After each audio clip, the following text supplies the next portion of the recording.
Well, folks, Spoon TV, we are here live from Congo Town. And of course, my name is Nelson Collet, Ernest Bena on the camera. We are here basically to conduct a brief interview with the Deputy Inspector General of the Liberia National Police, the operations, uh, uh, Councillor Nelson Freeman. There is a robust enforcement this morning, and we want to know from you what's behind the enforcement. I see there are checkpoints here, but the presence of the police here today is more than what we've seen in the past time. You want to just give us an idea of what's going on? Well, we are out of the normal a little bit. Okay. As you may be aware, usually the police will do deployment to various locations in Monrovia or at various locations in Monrovia to detail motorcyclists who are not in full compliant and other road users. But today we step up a little bit as a result of an incident, numerous incidents, so to speak, numerous incidents, violent incidents that have been occurring around Monrovia. But yesterday was the straw that broke the camel's back. What exactly was that situation for the sake of our audience, those who may not have catch up with the situation? So, a truck driver, while climbing the Crown Hill on the Broad Street yesterday, apparently fell on the hill, probably as a result of mechanical default or his ability to properly drive his vehicle. While maneuvering to let his vehicle land, he ran into a cyclist on the Johnson Street, almost to the slipway to the bridge at the bottom of the foot of the bridge. Okay. And as a result thereof, the motorcyclist went unconscious. The police hurriedly took him up to the hospital, and he got pronounced dead upon arrival. Before we knew it, a band of motorcyclists in their numbers, 200 to 300, took to the streets and started to run behind police officers who were assigned everywhere in town, to the extent of vandalizing police infrastructures that we got along the road. You might be aware that we built a state-of-the-art booths The police around force, town. yes. The one at Vamoma, the one here at Boulevard. The one at Boulevard, you need to take your camera here after to see the level of damage that was done. All the police barricades were in town. They started to remove them by force and started attacking police officers. To begin with, the Liberia National Police regret the death of this young man, and we're in sympathy with the family. But the act of lawlessness yesterday was unprecedented, even though there have been numerous incidents of lawlessness. But the extent to which they took it yesterday, where they were targeting police officers in every loop and corner, we thought was on the extreme, and we had to assess the situation properly. Now, what exactly is the enforcement going to be like moving forward? Are we how long are we expected to see this? And as a result of what happened, what is it like? Is it that motorcyclists are restricted from going to certain places? I want to understand that aspect. The police, being an intelligence-led institution, continue to get tip-off from our intelligence sources that there are possibility of the guys regrouping and causing more havoc on society. So as a result thereof, we got this temporary measure we put into place this morning. We're restricting the movement of all commercial motorcyclists within these zones that we declare some times ago as compliance zone. You may be aware that about 6, 7, 8 months ago, I think sometimes last May to be specific, Yeah, we had a lot of engagement with the leadership of the that was on the motorcyclists. 15th of. Exactly. So we had these places that we cut off, the Boulevard Junction to Central Monrovia through the Tottenham Boulevard corridor, the Freeport to Central Monrovia through the Vartan, Claverton corridor, were declared compliance zone. That is to say, you needed to make sure that you rode a helmet, you have wear fitted shoes, you carry reflective jackets, and all your necessary registrations were in place before you could plow those areas. So those same areas are where we've cut off temporarily until we can do a proper assessment of the level of vulnerability from our intelligence sources. And thereafter, we might make some decisions to do some adjustments as soon as our intelligence sources can inform us that the level of vulnerability is low. Now, just a final one from my end. this process has been going on for a very long time, talking about the restriction, the no-go zone, and all of that. How has the compliance rate been like?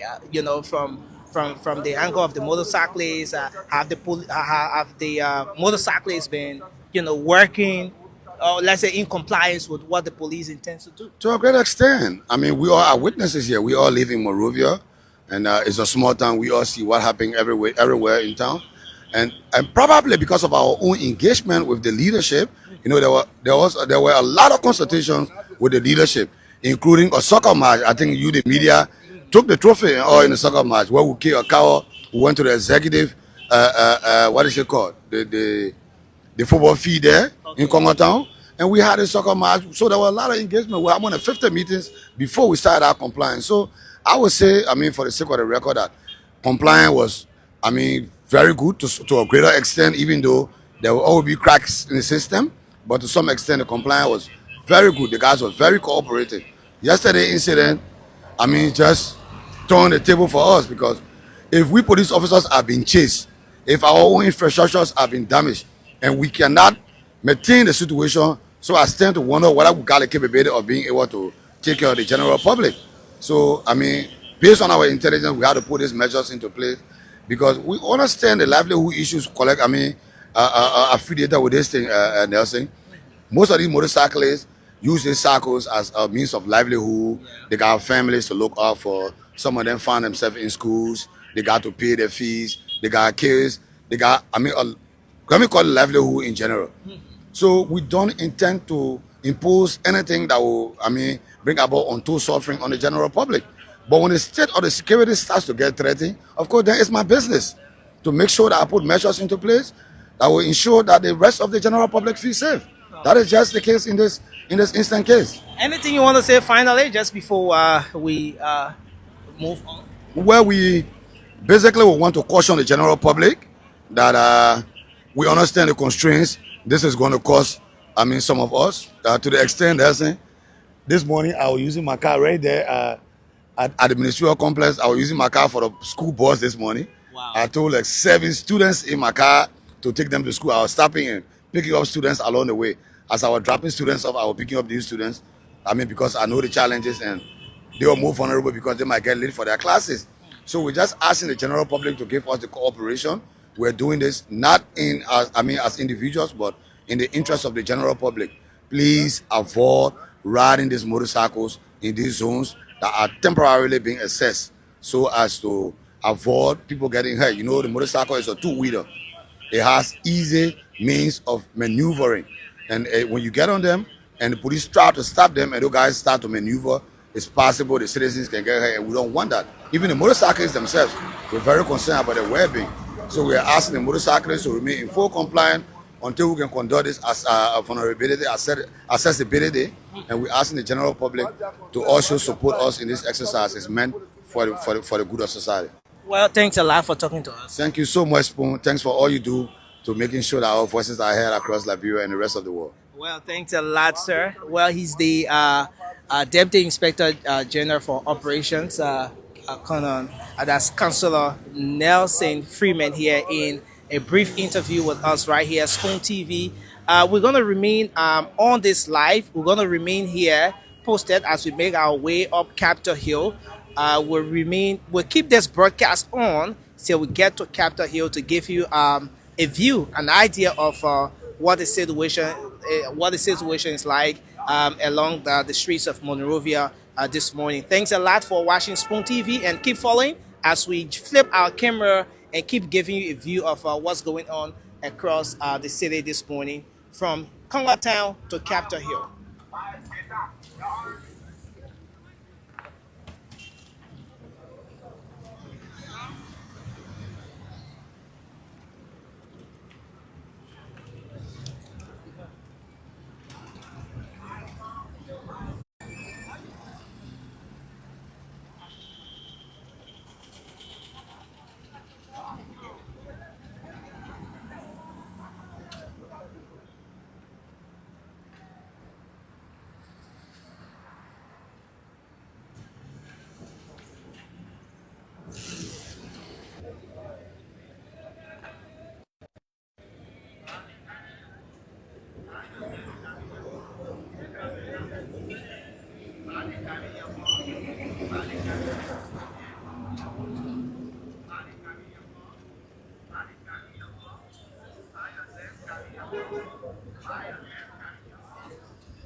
Amen.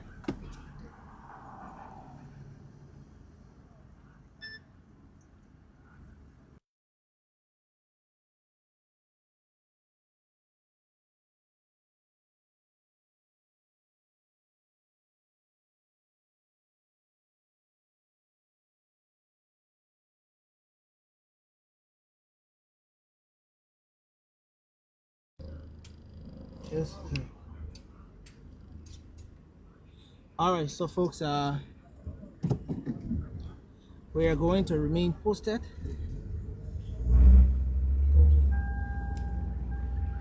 We are going to remain posted, giving you feedback on the happenings as we make our way up Capitol Hill this morning. What is it like in the streets of Monrovia this morning? Um, in the midst of the restriction from the Liberia National Police, we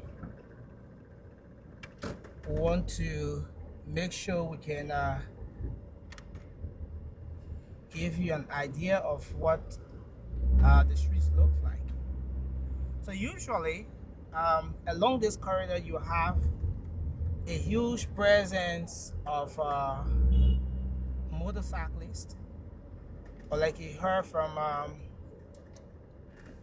as you heard from the deputy inspector for operations of the Liberia National Police, Colonel Nelson Freeman. The restriction this morning has been beefed up. There is a good presence of the police this morning across all those different zones that were previously marked as the no-go zones. So even with this, what you see, like you saw the motorcyclists crossing from one side of the road to the other end. So what is happening is that some of the motorcyclists who are familiar with those different back roads, the feeder roads, some of those who have not met the requirement uh, to apply the major corridor have now resorted to using the back roads, those different feeder roads, to commute this morning, to get at their destinations, to take their passengers to where they want to go. That's what bulk of the guys have resorted to. And so that's exactly what the situation is. We are right now headed towards the Catholic Junction. We're around the Nigerian embassy, making our way up Capitol Hill. That's where we're headed this morning. And so I want to welcome all of you. Thanks for joining Spoon TV. I'm Nelson Colette. Ernest Bernard here on the camera.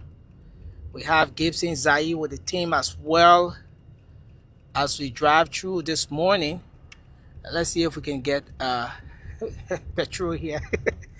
Let's try to get gasoline here this morning while we make our way. Okay, so we want to see if we can get gasoline here. But we're gonna remain posted. We'll take you around and give you an idea of what the streets are like this morning. And of course, this is exactly what it is. This morning, Spoon TV, we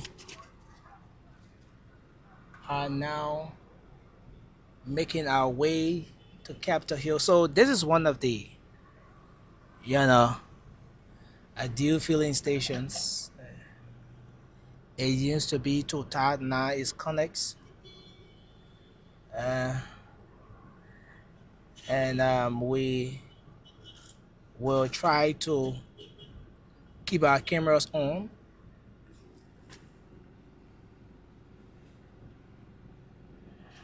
We will keep our cameras on as we go through these corridors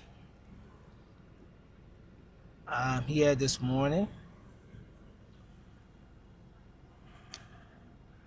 It's taking us some minutes to get this done. Let's hope we can have it done quickly and then keep moving on towards other areas. Wow, you can imagine how it's like here.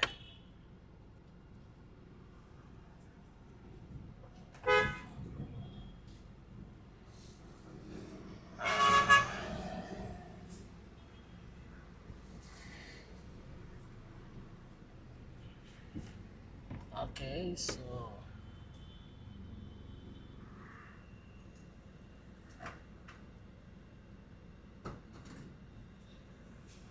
so we will shortly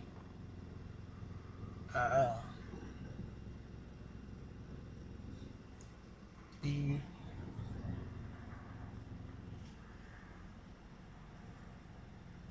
all right. So yeah, someone is asking for the price of gasoline. Okay, so not to quote anybody, I will ask the lady here for the price.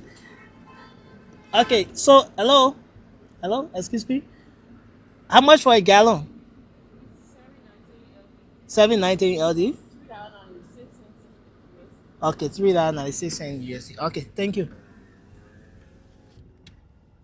So $790 just for that viewer of ours who was concerned. $790 for a gallon of gasoline, $3 and some cents. So that's why it is. So we are now moving, fast approaching the Catholic Junction. That's where we're headed now. As we make our way up Capitol Hill, this is what the street of Monrovia is like. Very few motorcycles along the streets.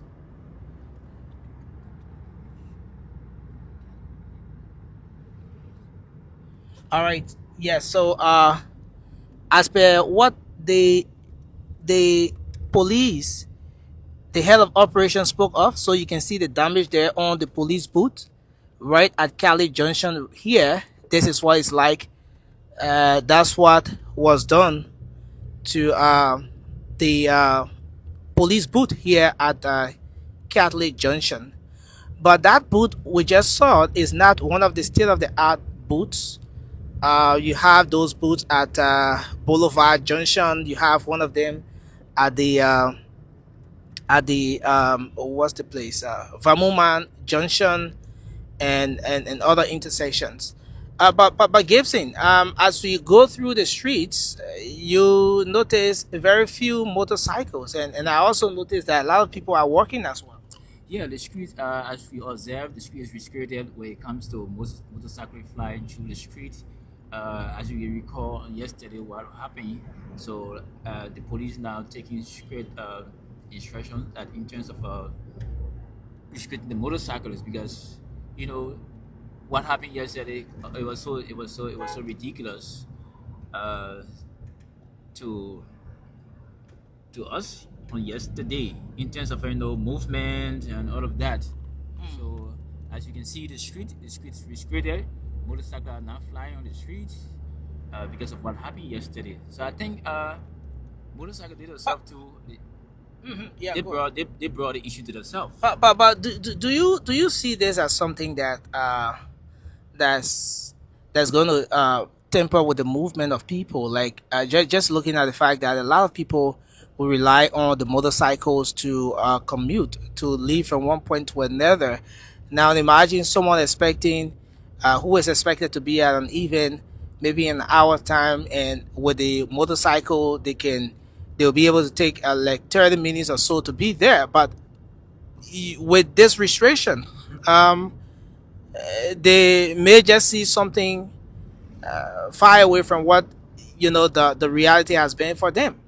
Yeah, it also caused a delay in transportation aspect in terms of you supposed to go to an event like what you just said. Even this morning, so a lot of people along the road try, trying to find it difficult this morning to go to the real destination or the locality because you have those other motorcycles who register the motorbike who free to fly along the streets who have the two helmets.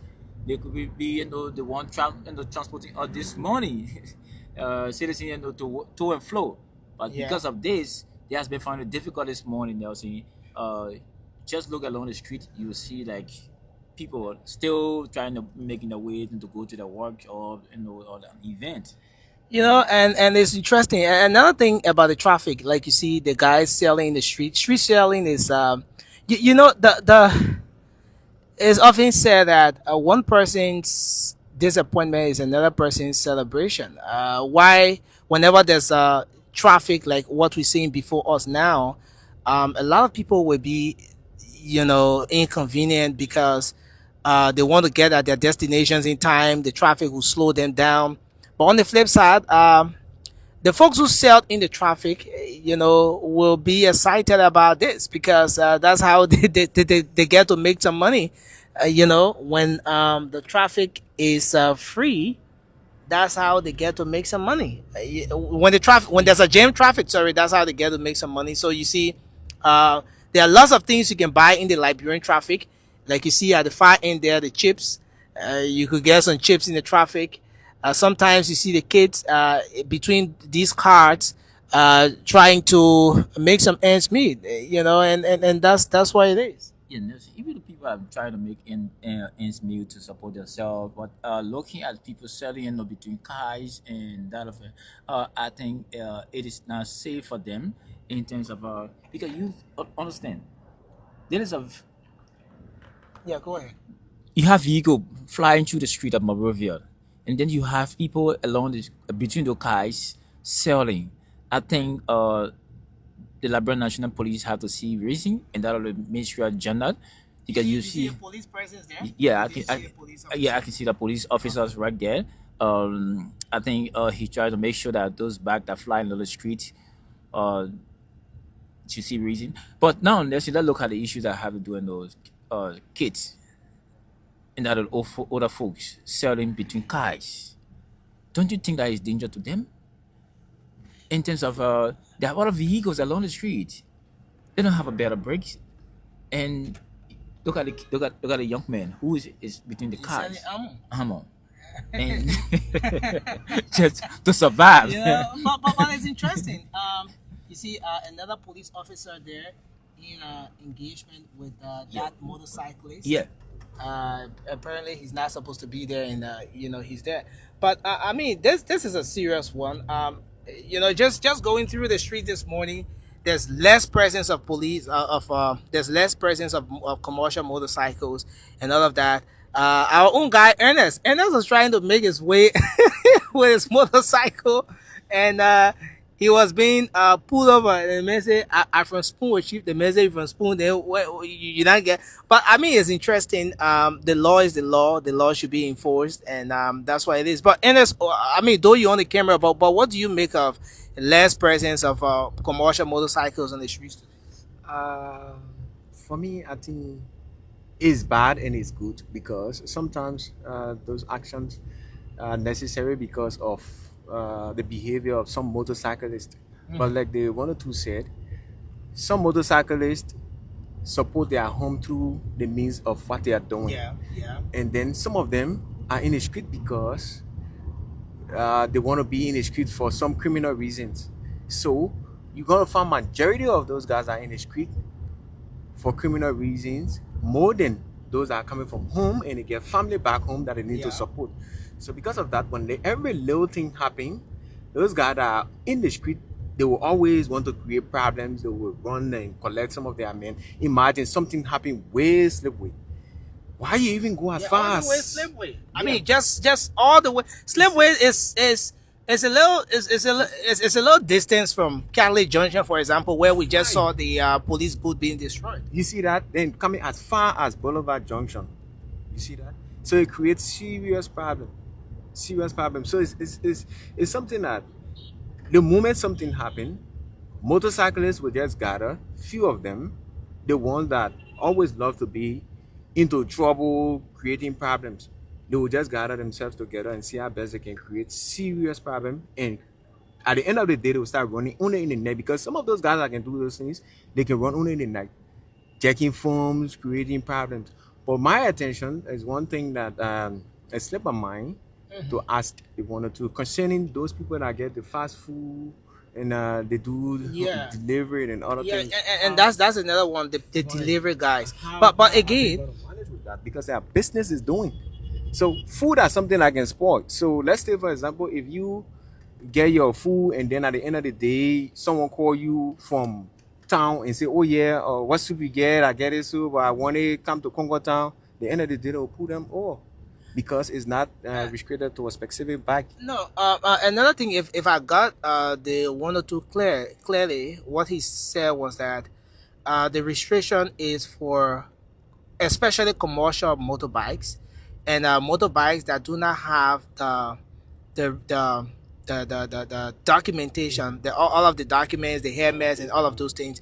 If you observe those delivery guys, I hope we can just come across one of them as soon as possible. But if you observe, most of those delivery guys will have their helmet. The motorbikes will be branded. Like if it is whichever delivery service, you will see the name of the service on the motorbike. They have the helmet on and all of those basic things. That's another thing. Um, as per the information he provided, it indicates that commercial the motorcyclists or those delivery services will not be affected as a result of this enforcement. Now you see what we're talking about. The traffic is still moving, but the motorcyclists are forcing their way through from the other end. Of course, Yeah. yeah, and we always experience those things happening, and we talk about their backs too as well. So I think this should only be limited to commercial bikes because they were the cause of everything. Because you won't see me riding my bike. I'm going to work, and then there is a situation ongoing, and then I Yeah. jump out And then and go you leave leave my your work. work Yeah, and everything you have to so do I think they to need go to and bust really police booth and all see of that. that. So they really need to look into it and see how best, because whatever situation happens when it is police and motorcyclists, you will always find the guys that the commercial backs into it. They're always into the entire situation because, and sometimes some of them they are not even running for themselves. Yeah. That one of the frustrating part about it, because you will take your own, you'll take money, buy your bike, give it to somebody, they're running. The moment they get into the fight with police officers, at the end of the day, all of them will just jump. They get into the problems. Yeah. Then Yeah. Yeah. before you look down, they come and call. Oh yeah, police took the bike, go the back to the police station. Then you, the owner, that you come in, be running from one angle to another. So sometimes I think the best thing, let them just say, oh yeah, motorcyclists that are on the street